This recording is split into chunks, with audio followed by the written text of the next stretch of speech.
председателят сијат, че таше не вече ќе вижда, че да зватуват, първо да факти, че още напише гратуват в Буганци.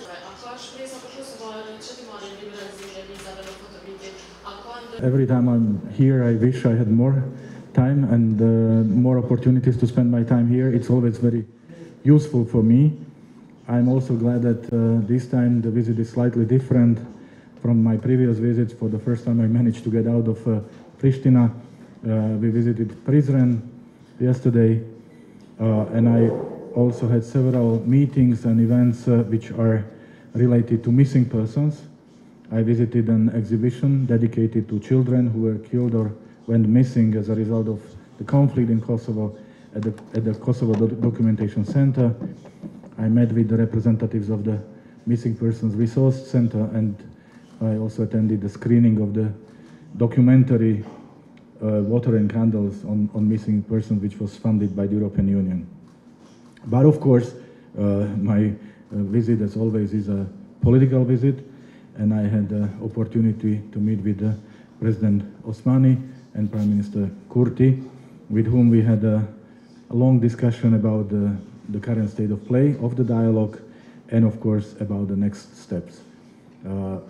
We are, as you know, hosting the meetings of chief negotiators regularly every month.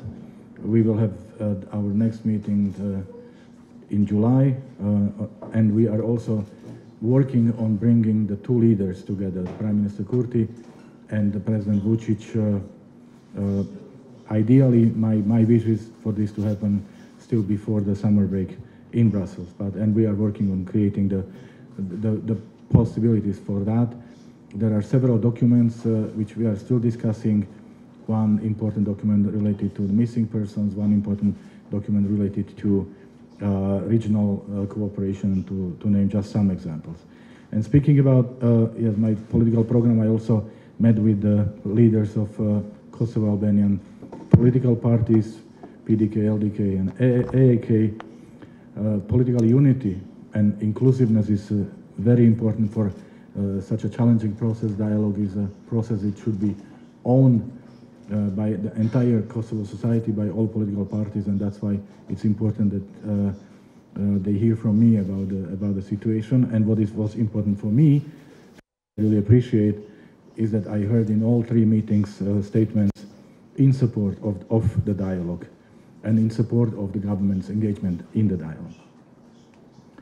You are informed that last week we achieved an agreement on energy, which is a very important step forward, and I want to use also this opportunity to express my appreciation for hard work done by the First Deputy Prime Minister Besnik Bislimi and by the political support of Prime Minister Kurti, which made it possible.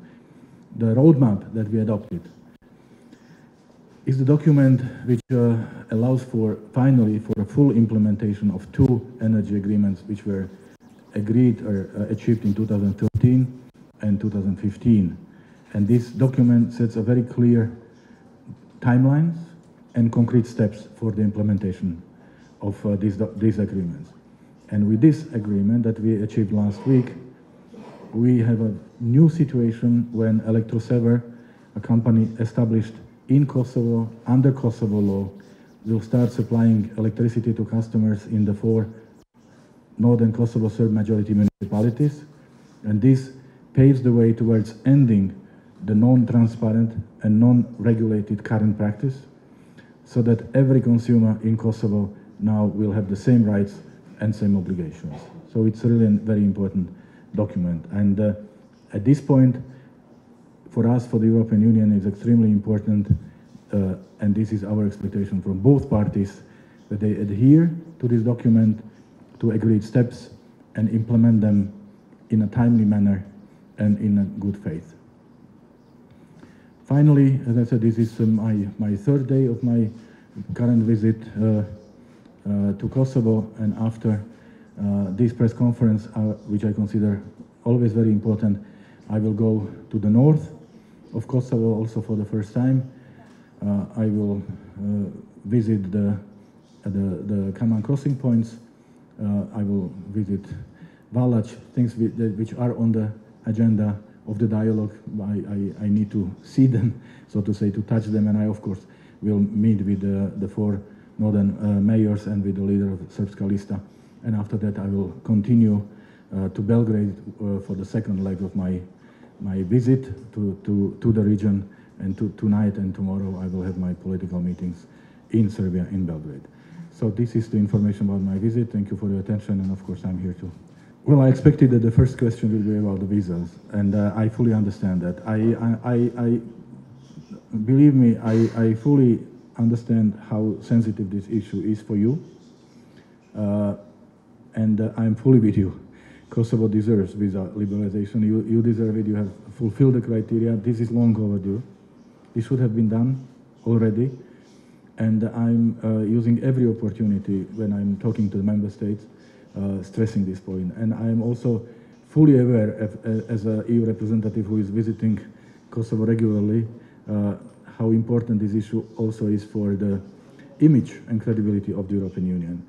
You know that at this point, the decision is in the hands of member states. But what I can tell you for sure is that it has never been so prominent as it is now.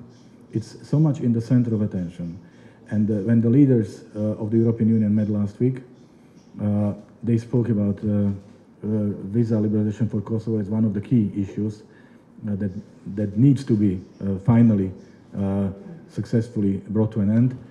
And the Czech presidency that starts this Friday will have this on their agenda.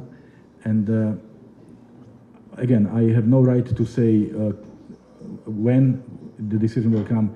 But as I said, the support has never been stronger. The attention to this issue has never been greater. The momentum is clearly there. And I hope that this momentum will result in the decision you are all waiting for, and I fully support. That means granting visa liberalization to regime to Kosovo.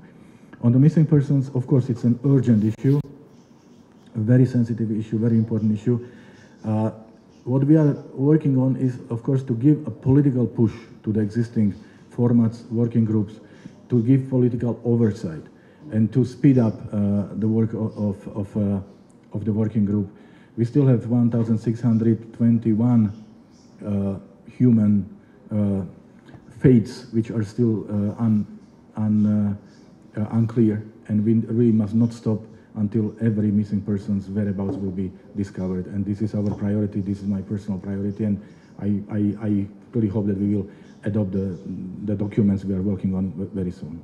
Relatively soon after the government of Prime Minister Kurti was established in June and July last year in Brussels, they were, to say diplomatically, not very constructive.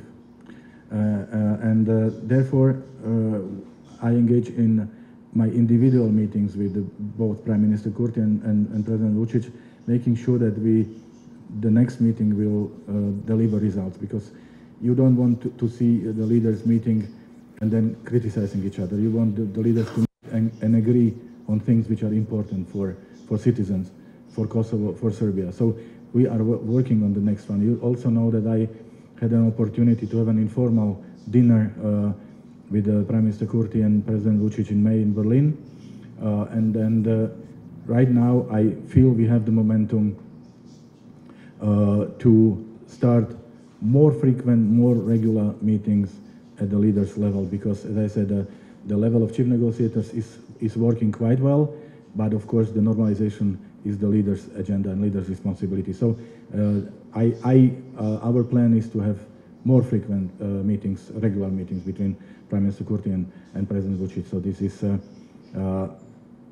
I hope we will see much more of them. And the second question was about, sorry, remind me. Sorry? The second question was about association. The negotiations which are still ongoing, and both parties are presenting their views. In the end, it's about political will.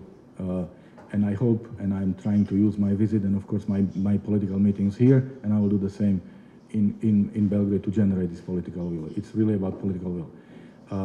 License plates are no longer on the agenda of the dialogue. So now it will be the decision of your government. And as I spoke with Prime Minister Kurti you can expect the announcement in this regard very soon. To read in Kosovo media that my mandate was extended by 18 months. It was extended by 2 years, which is 24 months. Just to be factually correct. Second, I am saying that the chief negotiators level is productive, and the best proof of it is this agreement on energy. We have been negotiating this agreement since November last year, and we have a result which is really very substantial, and is changing the situation. So, and as I said, we have several other documents in a very advanced stage before finalization, and what we need is now the political level decision on the agreement. So the chief negotiators, the experts are meeting regularly, and we have already established a good mechanism. On license plates, we had the working group for 6 months. They met 8 times. They produced several possible options. They could not agree on one joint recommendation. So Kosovo delegation was proposing some of these options. Serbian delegation was proposing different ones. So that's why this is no longer on the agenda, as I said. But it can always come back. I mean, we can still find the political agreement on this. So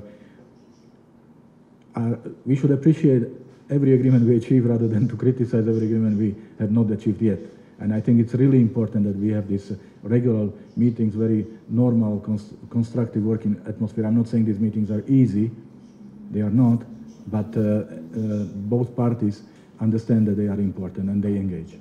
I don't want to speculate about the reaction in Serbia. I will be in Serbia tonight and tomorrow, so then of course I will hear this reaction firsthand, and it would not be productive if I was entering into any speculations at this point. Well, this is why we need regular meetings of two leaders to define what the full normalization of relations means and how to get there. When it comes to me, you know, I can only quote what my mandate that I received from 27 member states of the European Union says. That means to help achieve comprehensive, legally binding agreement on normalization of relations. There is no proposal on the table, but we have had discussions about this issue with Mr. Bislimi and also with Prime Minister Kurti, and it will certainly be mentioned at the next meeting of two leaders, because it's always brought up at these meetings. Well, it's perfectly normal that both parties define their goal at the beginning of the process, and then the process should lead to reaching something which is mutually acceptable. This is how this process is, and we should not over-dramatize these statements. I mean, it's logical that parties have their views and their positions, and we are here to help. Look, I'm rather optimistic here, because both Mr. Kurti and Mr. Vučić repeat it every time we meet that they are willing to come whenever invited. So this is not an issue. This is not a problem. What is the issue is that we want to make sure that the meeting will be also productive and will deliver some results, and this is what we are working on. But both leaders are committed to meetings, and they are ready to come and meet, and as they have positively responded to every invitation in the past. This is something that was agreed between the parties of the dialogue between Kosovo and Serbia, and as I have several other issues, of course, on my Kosovo list, on my Serbia list, but you know that this one is particularly important. Okay, we have here, okay, I said last persons, but then we have some reporting yesterday that Serbia is not accepting